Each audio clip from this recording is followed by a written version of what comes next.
Démarrer sa montre avant de commencer une activité sportive, c'est devenu un réflexe pour de nombreux sportifs. Allez, je démarre la mienne, c'est parti. Allure, distance, fréquence cardiaque et même le tracé du parcours. Tout est enregistré sur ces appareils toujours plus performants. Bon nombre de sportifs partagent ensuite ces activités sur les réseaux sociaux. Ma séance de sport est maintenant terminée et on va pouvoir aller la retrouver sur l'application Strava. C'est le réseau social des sportifs. Alors voici la séance du jour avec mon parcours. Elle est consultable par tout le monde, c'est public. Et je peux aussi aller voir les séances de mes amis.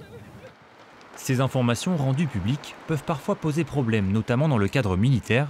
Depuis 2018, certains marins ou employés sur la base navale de l'île Longue ont été sanctionnés pour avoir publié des activités dans cette zone très contrôlée.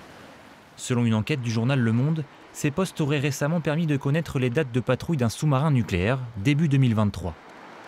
Le départ et l'arrivée d'un sous-marin peuvent déjà s'observer depuis le Goulet.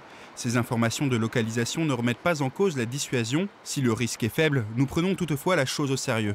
Selon cet expert en cybersécurité, le risque peut même venir des publications privées que seul l'utilisateur peut consulter. Dans le cadre de la mise à disposition d'applications gratuites, elle se finance soit en proposant de la publicité ciblée, soit éventuellement en revendant leurs données ou en donnant à des partenaires un accès à ces données pour qu'eux-mêmes puissent les exploiter. Et c'est comme ça qu'on peut se retrouver avec des données dans la nature et qui peuvent arriver sur le bureau de n'importe qui.